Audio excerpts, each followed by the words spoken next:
What's going on, guys? T2RZ6 here, back for another Ghostbusters review, and today I'm here to bring you something I'm super excited to do, and that is the Blitzway 1/6 scale Ghostbusters, and these are kind of like the Ghostbusters of my dreams. But that said, there are still some issues that I think we need to kind of go over, so if you're looking to buy a set, you kind of can make your own decision if they're worth it or not. I'm going to say preemptively, I think they're awesome, but there's definitely some things that I think could have been addressed. But you see the Ghostbusters here, you see their likenesses. We'll kind of go over them as quick as we can because we really don't need to take too much time on them because they're pretty much the same. And that kind of gets me to one of my first little complaints here, and it's hard to tell.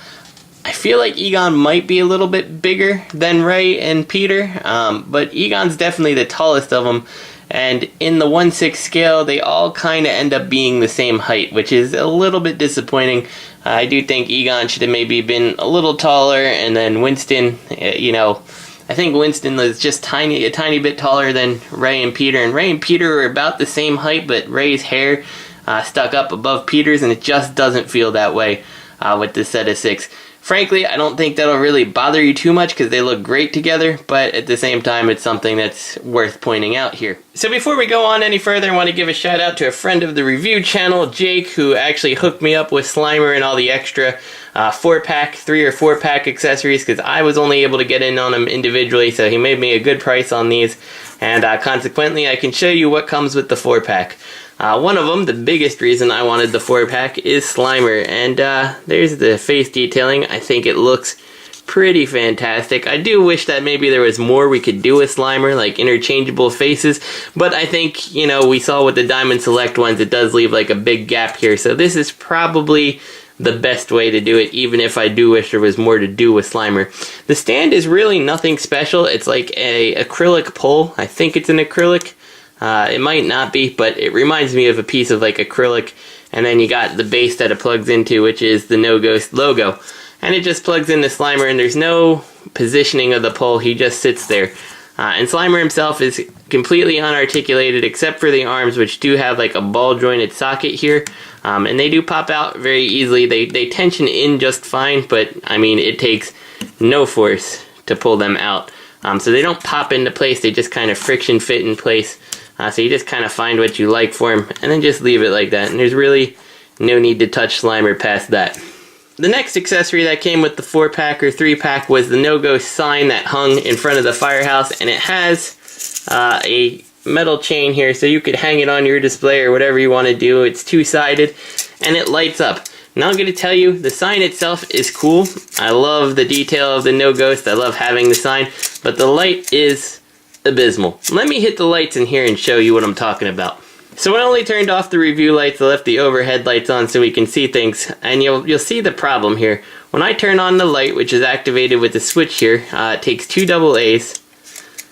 There's an LED in here, and it's definitely right here, and so it's shining the light out. I think it's shining the light out this way, but I'm not positive, and we'll see what I'm talking about when I go to the other side. So what you have is this part of it lights up okay. It actually looks a lot better on video than it looks in person. It really doesn't light up very well. In fact, this side here is almost not seeable by my eye, but in the video it looks fantastic. So we're going to try it with the lights out after. But let me show you the other side here, and you can see that it's like a different color, the light on this side, so I don't quite understand how it's in there, and it just ends up not really lighting up. Let me hit the lights entirely, and let's look at this thing. Okay, so here we are in a virtually pitch black room. I can see a little bit, but here we go. There's the light on there, and this is the back side. This is kind of the miscolored side. And this side, it lights up more. It's not as distracting, but it's definitely a different color than when you switch it to this side. And you can just see how much more like brilliant white. Like, it's like this is an incandescent light, and then this is an LED light, and then just this whole thing here, just blocking out half of it, just doesn't make sense to me. Having made shelving for these Ghostbusters, I don't actually understand why there's not a strip of LEDs going around the whole interior like this and then plugged up.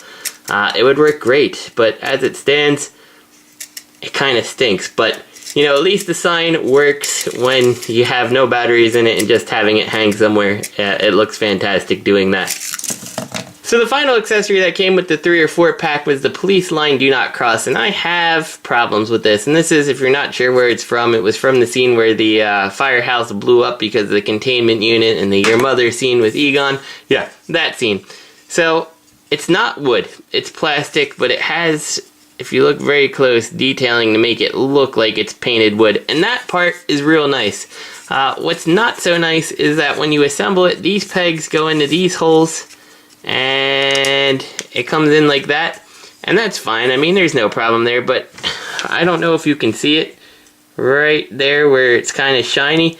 There's a split where it splits right in half here, and when you try to take this thing apart, you can kind of see it on the other one. See how I'm trying to take it apart and it's putting where it's joined in the middle is cracking here? Like, that is not a good thing. So I put some lubricant inside the holes to make it a little bit easier, but pretty much after this review, I'll probably just throw this in a box and never look at it again. You also get the little A-frames here, and they just plug in just like this on each side. And, you know, if you wanted a police barricade for your Ghostbusters, there you go. It's too big for any of my displays, so I'll probably never end up using it, but, you know, it's there nonetheless. So to save time, we really don't need to talk about the rest of the accessories the Ghostbusters come with too much, because they all come with pretty much the same accessories, which is a little bit boring. I was surprised about that, considering that they're 4 individual Ghostbusters, and the price that they cost, compared to like other 1/6 scale stuff, I kind of expected them to come with more differences than they do. But they all come with a pointing finger in their appropriate skin tone. They come with a left open hand, a right open hand. Now, Ray, Winston, and Peter all come with this hand, which is for the cigarettes, and I'll kind of show that after. I don't know how far we'll go, but, you know, we'll show that a little later. And then Egon also comes with a gloveless PKE meter holding hand, because he did not smoke in the movies, so he doesn't need a cigarette holding hand. Let's talk about this piece right here. This is a pair of gloves, basically. It's a sculpted pair of gloves. All it is a piece of plastic that's intended to slip into a pocket. You can see pretty much it's 2 pair of gloves, but they don't separate at all. So it's just one cast piece of plastic to look like gloves. The thing that's peculiar about this is that everybody has them except Egon. Egon didn't come with a pair of them, even though he has hands that don't have gloves. So, I mean, I know Egon's probably most by the book and stuff, but like to give him hands without gloves and not give him gloves to put in his pocket is a little bit strange. So for the gloved hands, we actually don't get too many variants. These are your standard hands that are on there. Everybody has them. Most of mine don't have them still on there. I think Winston's the only one who does, because I have them holding the trap. You have a holding hand left and right that looks exactly like this. And then you have a hand that's kind of like this to be pushing on the neutrino wand button. I'll show you that one as we get there. So one thing I think is a little peculiar is we don't have a hand like this in the glove. Like, I don't understand why we don't have a pointing gloved hand.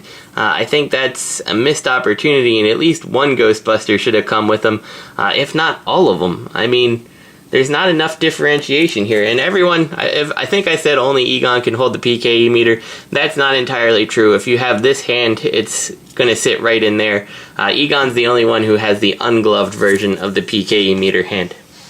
So we also have in everybody's box, they have a Ghostbusters stand and all the equipment you need so they can actually be held up with the stand. There's some wire hangers in there to go around them. I'm not going to take them out and show it.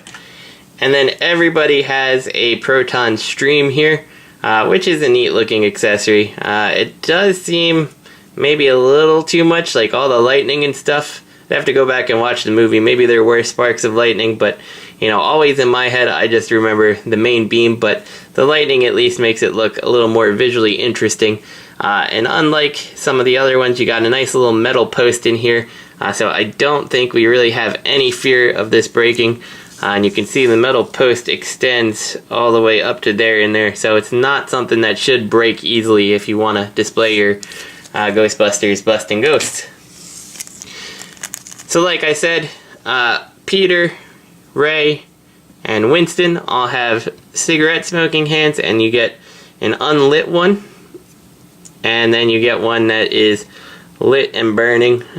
So you just take them and you put it right in the hands just like that, and that makes me nervous as heck that that is going to fall out at some point. So mine usually just sit in the bag. At some point I'll probably put it on display like that, but it is a very tiny accessory that makes me really nervous of losing it. So that is a complete rundown of most of the accessories. Ray here does come with the goggles, which you can see right through. It's a bit of a big band on here, but it kind of has to be. But he has it. Nothing here moves. Everybody, here's the hand I was talking about, the thumb on the Proton wand. Everybody does come with the Motorola walkie-talkie here, and that just holsters in there. Everybody, of course, has their Proton pack, and it is very nicely detailed. And if you hit the button on here, hopefully this is the 3 of my Proton packs work, 1 does not. There we go. I think one of the battery contacts inside is messed up on one of them, so I'm supposed to get a replacement. But you do get the accurate lights here. You have the power cell charging here, and then on the front you actually have the front lighting up just like so. So to do the Proton stream effect, you basically take the metal post here and you want to put it inside the barrel of the neutrino wand and just plug it all the way in until, for lack of better terms, a sight type thing slides in, and then it'll just sit on there. Now, I love the detailing of the Proton pack. I will say that this right here sucks, because it is a hard plastic, and given where their hands are supposed to go, I've actually messed up the plastic on 2 of the 4 Proton packs right here, where it's just broke the wire either down at the bottom here or at the top up here. I do wish that even if it's a little less screen accurate, that maybe they made it a little bigger and out of the way so their hands can fit in there. But outside of that, I mean, you have all the details of the switches and everything on here. You're clippered on the front, and so even though it looks like he has the V-hook here on the side, what you just end up doing is taking this, and Diamond Select should take note, and you just plug it on in there. That's all it is.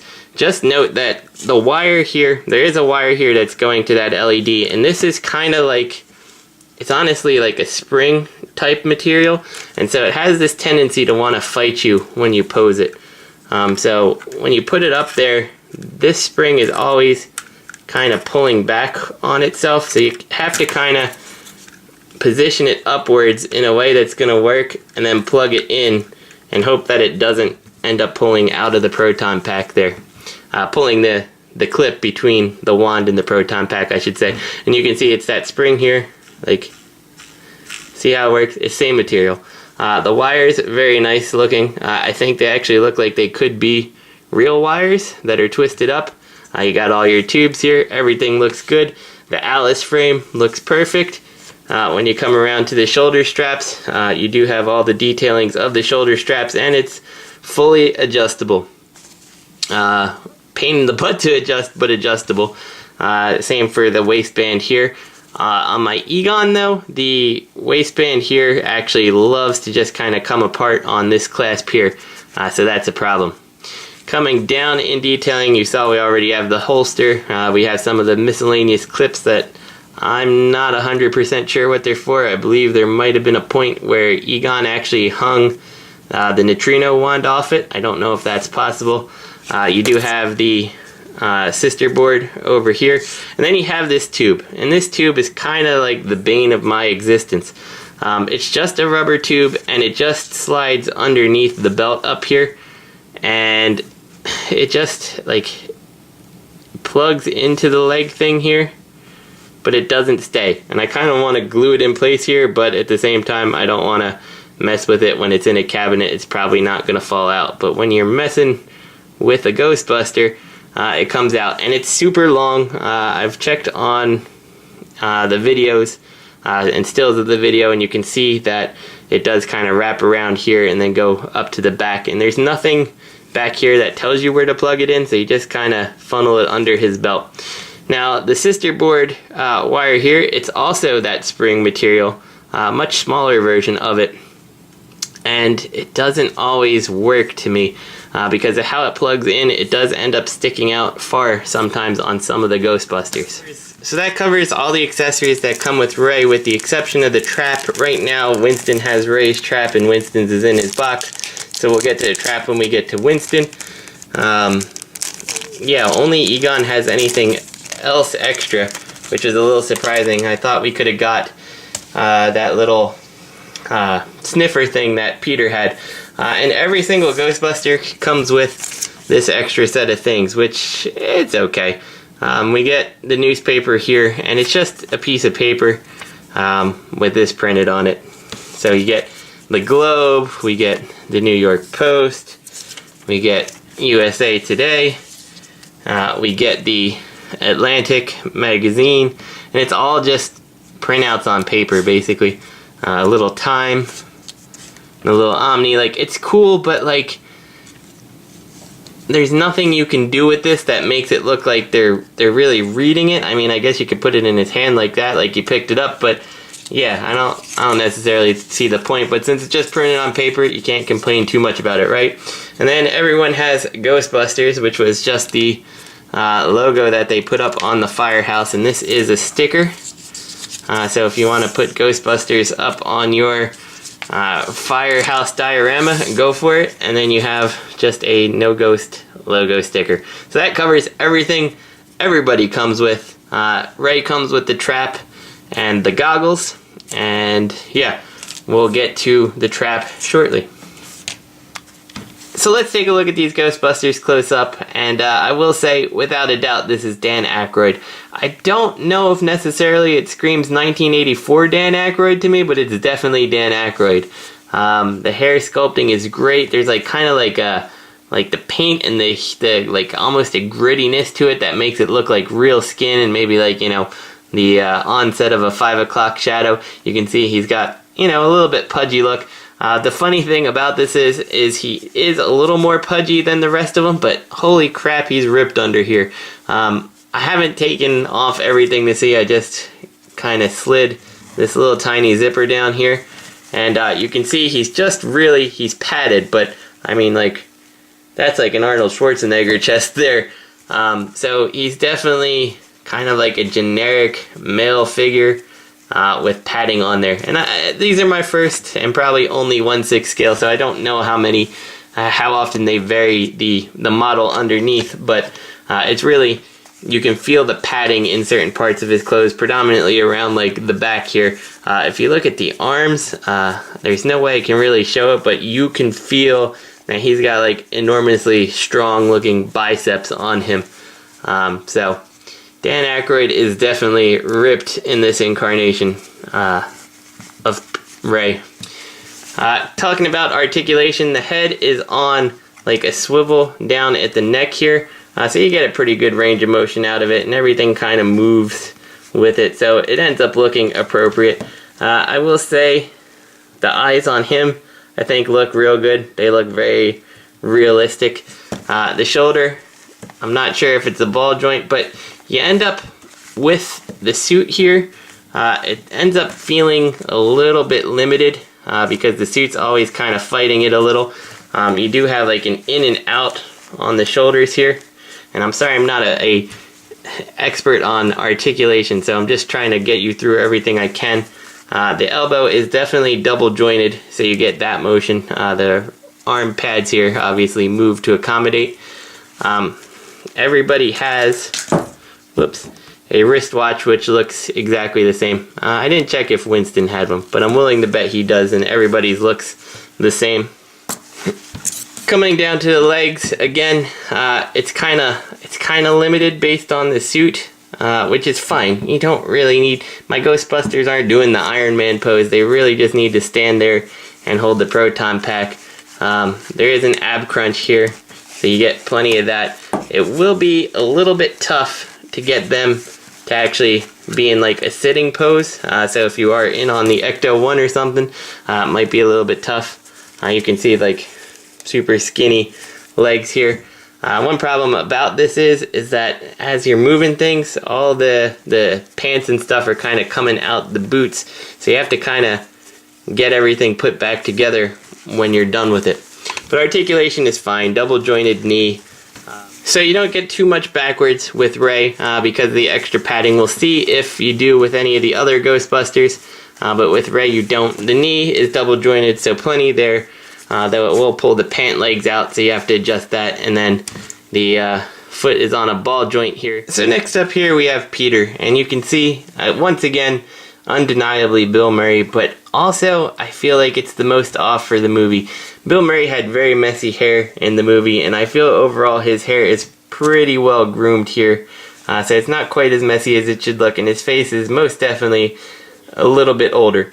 Now the eyes here on him, they seem extra glossy, so when you have a light on them, they end up being a little bit creepy looking somehow. But overall, they work. Articulation's the same, and just like Ray, you only can go so far back with the leg before it bottoms out against, I guess, however they cut the butt. And so Peter also has his untucked pant leg, so you get a little more motion out of his leg here if you want, which actually makes it a little harder to put Peter on a shelf. I don't know if the pant legs are necessarily cut quite the same. I think they're a little bit more open at the bottom, but if you really wanted, you could pull off the boot and kind of get them tucked in if you really want. But that's just not what Peter does, right? And this is what I wanted to show you right here. See how this green wire here, it's not right. It broke on this. It just kind of came undone, so I have to kind of fix it and glue it back in place here. And it's just a fact of that the way the hand comes in here, it pretty much bumps it every single time, and you can't have them hold the wand without bumping that green wire, and that green wire is super fragile. So if you have this set, be careful. I'll be sad if that green wire ever goes, but I won't love the set any less as a result. So next up is Winston, and definitely a very good likeness to Ernie Hudson. I think he looks exactly like he did in the movie. I can just see him saying, "That's Big Twinkie." Fantastic. I think they did a great job with Ernie Hudson here. Now I had Winston holding the trap, and you can see once again we've got that like spring type material being the tubing here. This actually does go up and down. For what reason, I don't know. You can't actually have them push the trap down. There's no light here or anything, but it looks good. Coming to the trap itself, really like this feature. If you push on the handle, the trap will end up opening up, so that's pretty cool. And you just kind of close it back up again. And if you want, you can pop out the, I guess the container portion of the trap just to have the empty trap as if it's gone in the containment unit. So very cool extra accessory to include. Oh, and real quick while we're on the topic of the trap, like I said, there's two of them. I did see pictures online, and he has like the V-hook right here, and I know that they've hung off the belt, but I don't see a V-hook anywhere. So if you are just a fan of these Ghostbusters and you know how they go on, if you can tell me a way that this is supposed to hang off the belt, I would love to know that. I haven't seen it anywhere. I've seen pictures online. I think probably what they've done is just wrap the wire around the sister board here, but I can't see how it hangs on here, and I'd really love to know. And finally, the last Ghostbuster, my personal favorite, Egon, played by the late great Harold Ramis. He comes with a couple extra accessories. Like I said, he has no glove in the pants accessory, which I find a little bit strange, but he does come with the PKE meter. And it looks pretty accurate here, and all you have to do, it's funny, they give you instructions on here operating the PKE meter, but if you can't figure out that the arms go up and down, I don't know, it's a little weird. You just had to say it worked as opposed to how to operate it, I guess. And he does have the glasses here, which in my opinion are the best glasses on an Egon I've seen. They just kind of, you can see his hair is recessed a little to kind of allow it to go around the ears. But if you don't want it, he's not out of place without him. I think that's a pretty great likeness to Harold Ramis in the movies. So one unique accessory that comes with Egon is a little Geiger meter here. And it does have a little sticker with writing on it saying green is travel permissible, amber is 6 or 8 to 10 hours exposure permitted, and red is take cover and check every 6 hours until it's green, with the little display on there. So pretty cool that they gave that extra accessory. No place to put it on Egon. I suppose you could put it in one of his pockets if you really wanted to, as he has usable pockets, but for me it'll just stay in the box. So yeah, that's pretty much it. That's all there is to say about the Ghostbusters. Just wanted to show you how the fake gloves go in the pocket. There we go. Got the smoking hand on Peter here because he's not ready to work like the rest of the guys. But yeah, I hope you guys enjoyed the review. I definitely say I don't regret the purchase. I do wish there was a couple things that were slightly different, but overall, I am so glad to have these guys in my house. So, this is T2RZ6. I hope you guys enjoyed the review, and I'll see you next time.